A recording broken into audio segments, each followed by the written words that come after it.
तो एआई अब सिर्फ असिस्टेंट नहीं रहा, अब वो बॉस भी बन सकता है। जी हाँ, आज हम बात करने वाले हैं एक ऐसे जबरदस्त फ्रेमवर्क की जो एआई को सिर्फ एक टूल नहीं बल्कि एक पूरी की पूरी कंपनी बना देता है। चलिए देखते हैं कि ये फ्यूचर टेक्नोलॉजी आखिर है क्या। जरा सोचिए, आप रात को सोकर सुबह उठते हैं और पता चलता है कि आपकी एआई कंपनी ने आपके सारे जरूरी काम निपटा दिए हैं। सुनने में किसी साइंस फिक्शन फिल्म जैसा लगता है ना? पर यह कोई कहानी नहीं, बल्कि एक असली चीज है। और ये हमें दिखाता है कि फ्यूचर कितनी तेजी से आ रहा है। तो सवाल ये है कि इस एआई ने आखिर किया क्या? अच्छा, इसने कंपनी की वेबसाइट को ऑप्टिमाइज किया, ठीक है। फिर कोड रिपॉजिटरी में खुद ही बदलाव भी कर दिए। सिर्फ इतना ही नहीं, कंपनी के सारे पुराने न्यूज़लेटर्स को एनालाइज करके सुधार के लिए डिटेल्ड रिपोर्ट भी बना दी। और सबसे कमाल की बात, बिल्कुल जीरो से, स्क्रैच से एक नया न्यूज़लेटर प्लेटफॉर्म ही खड़ा कर दिया। और ये सब जब उसका ह्यूमन सुपरवाइजर सो रहा था। मतलब कोई डायरेक्ट इंस्ट्रक्शन नहीं। ये सब सुनकर दिमाग घूम जाता है, सही गाना।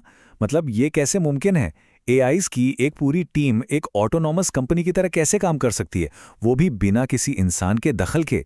बस यही वो सवाल है जिसका जवाब आज हम ढूंढेंगे।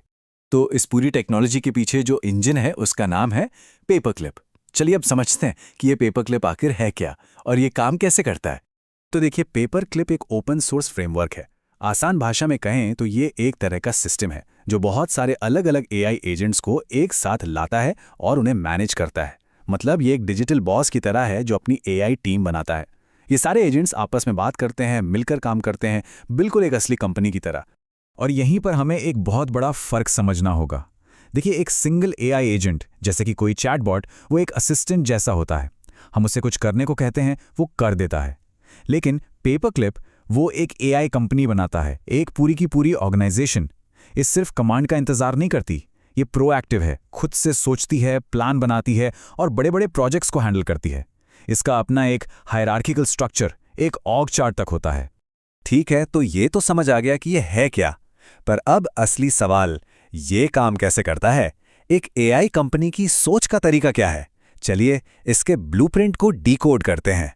इस पूरे सिस्टम में ना ह्यूमन और एआई का रोल ही बदल गया है। अब इंसान एक मैनेजर नहीं बल्कि बोर्ड ऑफ डायरेक्टर्स की तरह है। मतलब हमारा काम बस एक बड़ा सा गोल सेट कर देना है और बस उसके बाद एआई सब कुछ अपने हाथ में ले लेता है। इसका पूरा वर्कफ्लो ना बड़ा दिलचस्प है।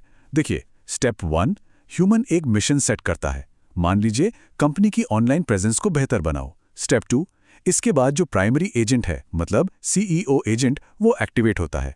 वो गोल को समझता है। स्टेप 3, फिर एक असली सीईओ की तरह वो अपनी टीम बनाने के बारे में सोचता है। वो नए स्पेशलिस्ट एजेंट्स को हायर करने का प्रपोजल देता है और उन्हें काम सौंपता है। स्टेप 4 और 5, फिर ये पूरी टीम अपने अपने काम में जुट जाती है और प्रोजेक्ट को ऑटोनोमसली, मतलब अपने आप, पूरा कर देती है। पर सवाल ये है कि ये कंपनी लगातार काम करती कैसे रहती है? सोती नहीं है क्या? यहीं पर आता है हार्ट बीट का कॉन्सेप्ट। ये एक तरह का रेकरिंग ट्रिगर है। समझिए, एक अलार्म है जो हर 10 मिनट में सीईओ एजेंट को जगाता है। फिर सीईओ जाकर प्रोग्रेस रिव्यू करता है, नए टास्क देता है और ये पक्का करता है कि पूरी कंपनी हमेशा अपने मेन गोल की तरफ काम करती रहे। और सबसे मजेदार बात तो ये है कि ये कंपनी अपना ऑर्ग चार्ट भी खुद बनाती है। CEO agents, engineers, researchers, writers को हायर करता है और वो एजेंट्स चाहें तो अपने नीचे और सबऑर्डिनेट्स हायर कर सकते हैं। मतलब ये एक डायनामिक टीम स्ट्रक्चर है जो जरूरत के हिसाब से फैलता और सिकुड़ता रहता है। कमाल है। लेकिन जैसा कि हर पावरफुल टेक्नोलॉजी के साथ होता है, इसके भी दो पहलू हैं। एक तरफ जबरदस्त ताकत है तो दूसरी तरफ कुछ बड़े खतरे भी। तो चलिए अब एक रियलिटी चेक करते हैं। फायदे तो जाहिर हैं। पहला, 24/7 प्रोडक्टिविटी। ये एजेंट्स कभी नहीं थकते, कभी नहीं सोते। दूसरा, ये मल्टी एजेंट टीमें मिलकर बड़े बड़े और मुश्किल प्रॉब्लम सॉल्व कर सकती हैं। और तीसरा, फुल ऑटोमेशन। लेकिन अब बात करते हैं खतरों की, जो कि बहुत सीरियस हैं। सबसे बड़ा रिस्क है सिक्योरिटी का। अगर इसे ठीक से आइसोलेट ना किया जाए तो ये आपके कंप्यूटर की सारी लोकल फाइलों को एक्सेस कर सकता है। दूसरा, एजेंट्स रोग हो सकते हैं। मतलब वो ऐसे काम कर सकते हैं जो उन्हें नहीं करने चाहिए, जैसे कि ऑनलाइन कुछ खरीद लेना। और हाँ, इसे चलाने के लिए एक मशीन का 24 घंटे चलते रहना भी जरूरी है। इस बात को हल्के में नहीं लिया जा सकता। जरा सोचिए, अगर ये आपके पर्सनल डिवाइस पर चल रहा है तो इन ऑटोनॉमस एआई एजेंट्स के पास आपकी सारी फाइलों का, आपके होम नेटवर्क का पूरा एक्सेस होगा। मतलब वो जो चाहें कर सकते हैं। इसीलिए ये बहुत बहुत ज़रूरी है कि इसे एक सेफ कंट्रोल्ड एनवायरनमेंट में चलाया जाए, जैसे कि एक वर्चुअल प्राइवेट सर्वर पर, ताकि ये आपके मेन सिस्टम से दूर रहे। तो इन सब बातों के बाद ये टेक्नोलॉजी काम के भविष्य को, द फ्यूचर ऑफ वर्क को कैसे बदल सकती है? चलिए थोड़ा आगे की सोचते हैं।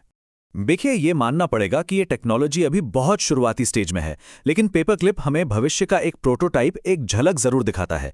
एक ऐसी ऑर्गेनाइजेशन का कॉन्सेप्ट जो खुद चलती है, और उस भविष्य की तरफ ये एक बहुत ही कूल, एक बहुत ही जरूरी पहला कदम है। और आखिर में ये हमें एक बहुत बड़े सवाल के साथ छोड़ जाता है। क्या भविष्य में हमारा कोई कोवर्कर एक इंसान होगा या फिर एक पूरी की पूरी एआई कंपनी? इस सवाल पर जरूर सोचिएगा, क्योंकि इसका जवाब ही हमारा आने वाला कल तय करने वाला है।